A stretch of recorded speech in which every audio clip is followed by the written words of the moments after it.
great Hollywood director had a strict religious upbringing and never even saw movies growing up.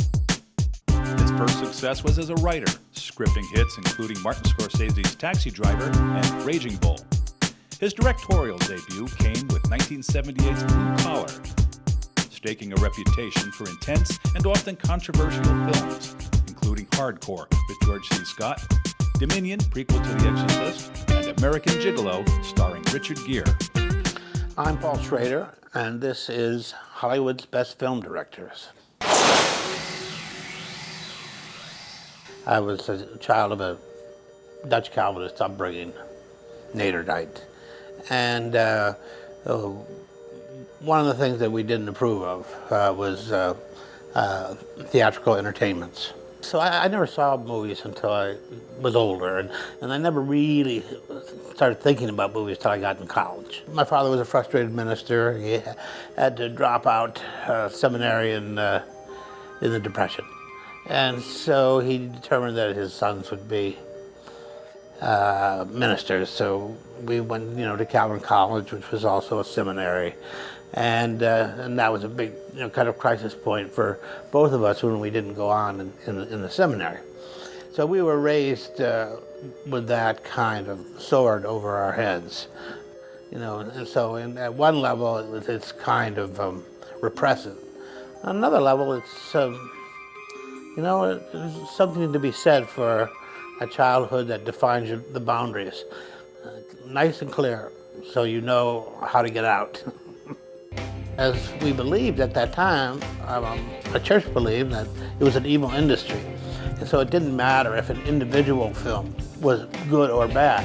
It all went into the same pot of the industry, So, and then about a year later, I was with some relatives who weren't as strict as us, and we were all sent off to the cinema, and we saw Wild in the Country with Elvis Presley and the Tuesday Weld. And then I saw that movie, and I thought, I see. Now I know why they don't want us to see these.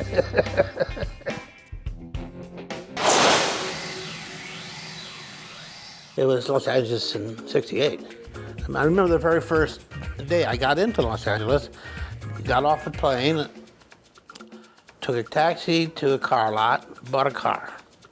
Took the car to this film school, looked at the board, and saw that there were some kids looking for a roommate. Went over to that house, and they agreed to let me stay with them. And then they said, we're all going out up to Topanga tonight. You want to come along? I said, sure. And by 1 o'clock in the morning of the day I arrived, I was sitting up in Topanga Canyon with these hippies, with people wearing tablecloths and incense and dope, and I thought, wow, what a day. What a day. Talk about, whiplash from the culture shock. And I think that dislocation has always been part and parcel of the characters I've written. This sense that you're there and you're not there at the same time, that you're kind of watching this.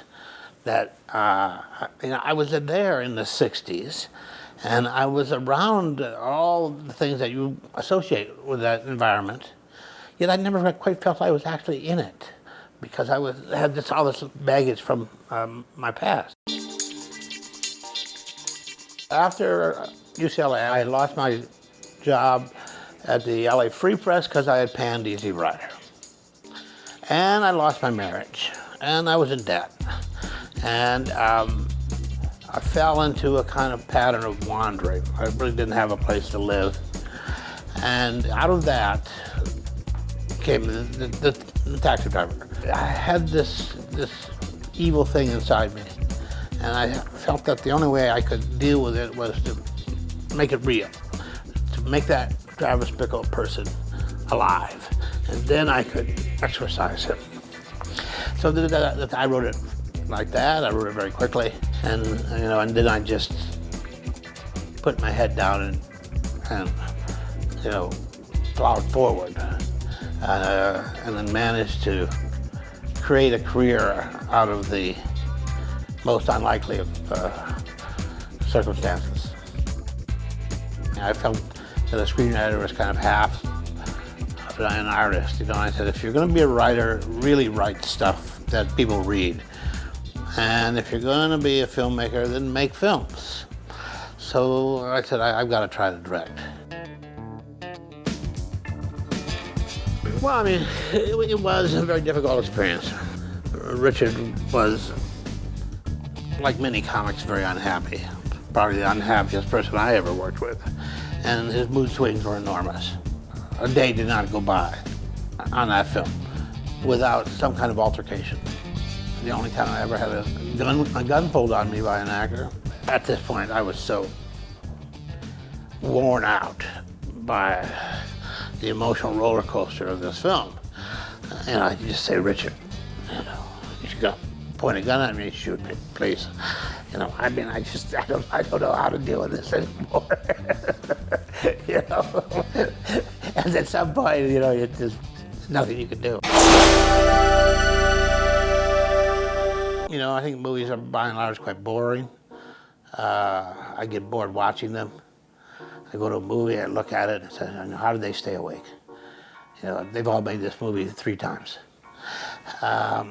And so you're always looking for something that either hasn't been done before or you haven't done before, and that is, you know, something a problem that you can sort of solve for the first time.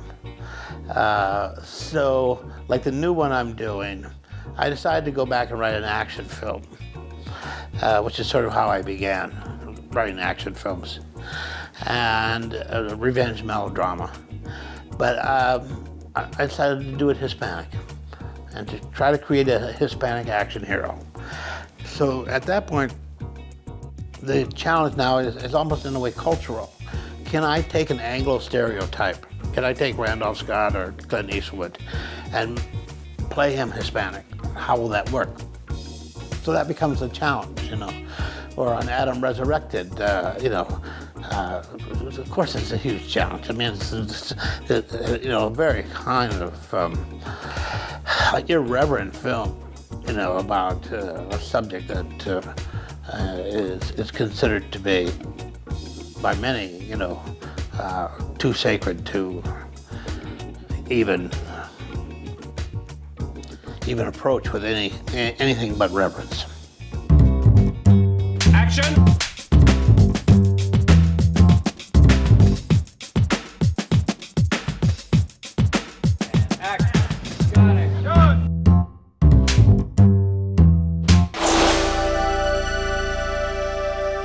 Well, American Gigolo, we do with Travolta, and I'd been to Milan to meet Armani with John, and you know, everything was sort of set up. And we were about 2 weeks before shooting, and I got word through Karen Black. And Karen called me up and said, "Do you know that John's going to drop out of your movie?" I said, "No." She said, he was talking about it. So I had 2 days to kind of figure out what am I going to do when John drops out. And I started thinking who I wanted. Gere was in town. And then, sure enough, Friday, 5 o'clock, John drops out. Surprise, surprise. And Barry Diller and Michael Eisner want to go to Chris Reeves. And I didn't think Chris was right. But that was their choice. So then I went out to Malibu where Gere was. I brought up the script on Saturday, and I said that I got an offer. I just lied, you know. And he said, "Okay, I'll do it." Then I went over to Barry Diller's house and knocked on Barry's door. And I knew Barry a little bit socially at that time. And I said, he said, "What are you doing here?" And I said, "Well, I just came from the beach. I have offered the role to Richard Gere, and he has accepted." He said, "You can't do that. You have no right to do that." I said, "I know." He said, "It's outrageous, you know, Papa." And I said, "Well, look, Barry, I want you to think about it. You can either say Travolta's out, Gigolo's not getting made, and Travolta's being enjoyed. Or you can say, John wanted some time off. We are in the business of making movies. We believe in this movie, and we are going forward with Richard Gere. So then, well, you can make one of those two statements. And then, if you go forward with Gere, I will drop out of the suit against Travolta, and you can have him for Urban Cowboy. And he said, okay, let me think about it. And the next morning, he called me into his office. He said, yep, okay, let's go with Gere. Trying to make this Mishima film. Been trying to do this, talking about doing this. And so, called him, Tom Lenny, and Tom called him George Lucas. And off we went. And my daughter was born there. We raised the money for the film there. And when I came back, Hollywood was different. I had made the first 4 films for studios. Even Mishima was a Warner's release. And I came back, that system was gone now. And the films I was making were now independent films. It's not that I stopped making studio films. The studio just stopped making films like Blue Collar or Taxi Driver or American Gigolo. It just stopped. And so then I continued on, another 20 years making independent films. And now that's collapsed again, and we'll see what's next.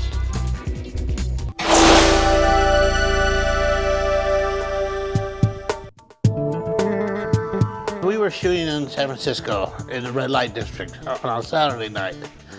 And, George was a drinker. And his agent had told Columbia that to plan on 5 days, lost alcoholism. And so it's not like we were surprised. And in fact, we did lose 5 days where he just couldn't work. And all he had to do was walk in the room and say a couple of words, and the rest of the scene was played out on the other side. And I said to the AD, what should we do? Should we clean up George or go for the meat? And he said, no, we should do the meat, which is a huge mistake. And never make that mistake again. So we shot there, we shot the meat of the scene, while George was sitting in his trailer on a Saturday night. And we turn the camera around and George won't come out. So you send over the second, won't come out. Send over the first, he won't come out. Call the producer comes down. George won't come out. He wants to talk to you, sort of thing. And then I go in there. And he's sitting in the back of the trailer. And he said, this movie's a piece of shit. And he said, you're a good writer, but you should have never become a director. And we're talking like this, and I'm just thinking, how can I get this guy on the set? And I realized, I said, George, it's Saturday night. We're all set up for you. All you have to do is walk in and say these 4 words, and then you can go home. If you don't say these 4 words, we'll have to come back here Monday night, which means, George, you will be on this film 3 more days. Then you have to be. And finally, I got in an argument that he understood. and I said, all right. He said, all right. I said, I'll do it. He said, but on one condition. I said, you have to promise me that you will never direct a motion picture again. And I got on my knees in the trailer and said, George, as God is my witness, I promise you, I will never again direct a motion picture. He slapped me on the shoulder and said, good, okay. Where's my clothes? Let's do this. You get the right actor at the right time of his life and the right mindset, it's going to work. All you do is sort of watch, and occasionally you can give him or her some good advice. But directors don't create performances. I think the one time that I was actually really helpful to an actor was with Jim Coburn on Affliction. Okay, so as if I'm talking to somebody over here. Yeah, Huh? yeah. I was really worried about him because even though he and Nick were only 15 years apart, they were of two generations. Jim was of the "where's my money, where's my mark" generation. Nick was of, what's my motivation?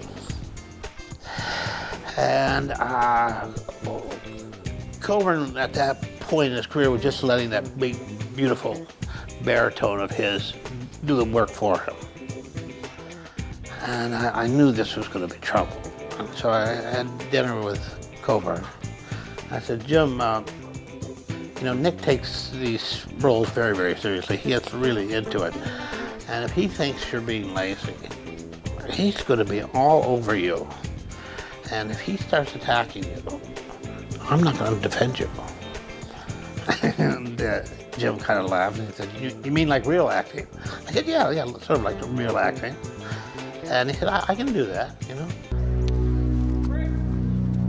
Action! Action! We went off and we were shooting in Montreal. And the first day I had scheduled for him was a light day. And sure enough, it's just what I was afraid of. It was all the voice. Action. No woman pushes Glenn Whitehouse around. No woman. It wasn't the character. It was just Jim Coburn saying these words. I thought, I'm screwed. What am I going to do? And I called him up to the room and I said, we talked in Los Angeles about this, and I'm not really happy with what I saw today. And I said, have you ever done falsetto? He said, no. I said, I can do it though. I said, I would like to read through the script, all your lines, and I would like you to do them all in falsetto. So he did it, he like this, and he did it like that. And afterward I said, we're not going to perform the role like this, but we are going to do it from time to time. We're going to do takes like this. And you still see them in the film. You see him just go up there to falsetto from time to time. It's just lucky. I mean, there wasn't any kind of master plan. It just sort of occurred to me is a man like Coburn, his defenses is his masculinity. And his masculinity is his voice. And you take away his voice, you've taken away his manhood. Now what's he going to do? Where does an actor hide when you've demanded him? He hides in the character. And it was just the right bit of hint of advice. And it's not like I've done that very often. I think maybe I've done that one other time in my life where I had the right advice for somebody.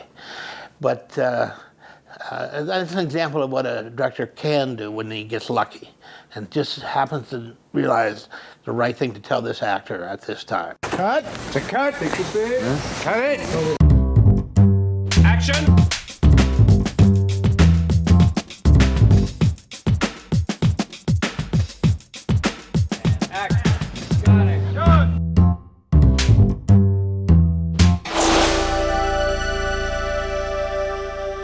With this whole Exorcist Dominion, whatever, beginning, I got into that for the wrong reason. Frankenheimer was supposed to be doing this film, and John got sick, and they had locations, they had Schrader, they were ready to go.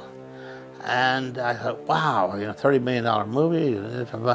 But I ended up working with people who I didn't respect and who didn't respect me, meeting the Morgan Creek.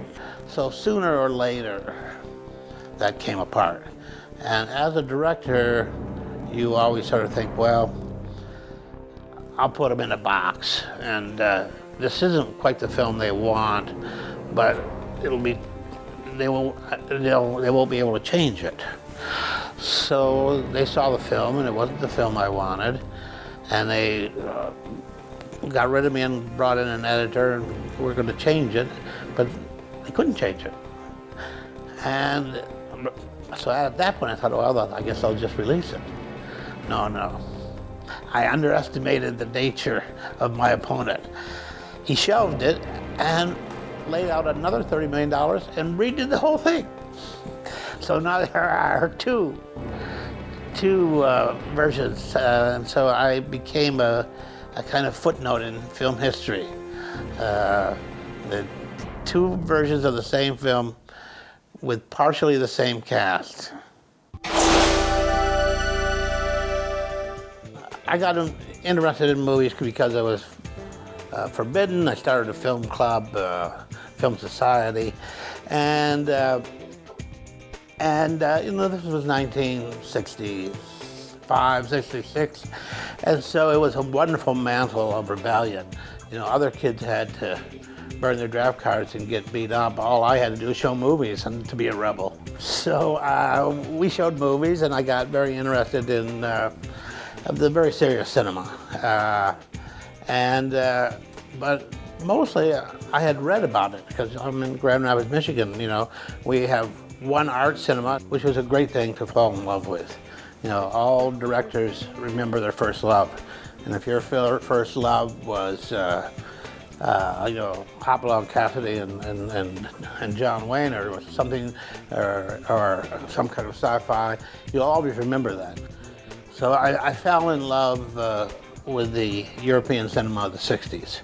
Basically, Bergman and Bresson and Buñuel and Bertolucci. For me, Pickpocket is the #1 film because I saw that as a reviewer, and I hadn't thought of being a writer or a director or anything because I just didn't think I had the Hollywood kind of temperament. I was this kid from Calvin Collins. I could be a film critic, but nothing else. And I saw that movie, and I wrote about it for 2 weeks running, and the Free Press. And it just felt like this guy in a room who sort of wanders around and keeps a journal. And I said, boy, I could make a movie like that. So I could do that. That's sort of like me. It's just a guy in a room. And of course, when I wrote my first script, it was a guy in a room. So obviously, Pickpocket was very influential. Stylistically, I think the two most influential films for me have been Conformist by Bertolucci and Performance by Campbell and Rogue. I think those were the two films that helped me understand how to think visually in a way that I hadn't before. I remember hearing Howard Hawks talking, and he told a story that I knew wasn't true. This was at the AFI. And I said, Cary Grant says it didn't happen that way. And he said, yes, it did, And I realized that he didn't remember how it happened anymore. He remembered the stories he had told about how it happened. So I don't even know if this stuff is true anymore. I mean, I'm not even being facetious. We are now experiencing a permanent and profound change in the concept of audiovisual entertainment. I don't even think the word movies or cinema are going to mean much anymore. Everything is being redefined. Our relationship to it, the economics of it, how we see it, where we see it. The disruption has just begun, and we're not going to recognize it after long. The filmmaker of the future may be very similar to the musician of the present. In other words, somebody who's making something for personal expression and not for the marketplace. Now, movies have only known one economic paradigm their entire existence, which was capitalism. And now, because of digital distribution and no-cost cameras, we can now make movies for no audience, and we are. We're making tens of thousands of movies, the way tens of thousands of paintings gets made, and songs get written without any concern for the marketplace. And this is a brand new world. There is no economic paradigm for what's happening. And more, when I talk to young filmmakers, I run across this thing about, it doesn't matter if you make money. Well, I come from the other world. I came from a world where you had to justify everything in terms of getting your investors back their money. That you had to, even if you had to lie, you had to convince them that you would get them their money back. And then I said to Scorsese the other day, we were having dinner, and I said, you know, Marty, all our lives we've talked about personal cinema and being auteurs, and now all of a sudden it's sort of possible, but it's not really what we want. We don't want personal cinema. We want audiences.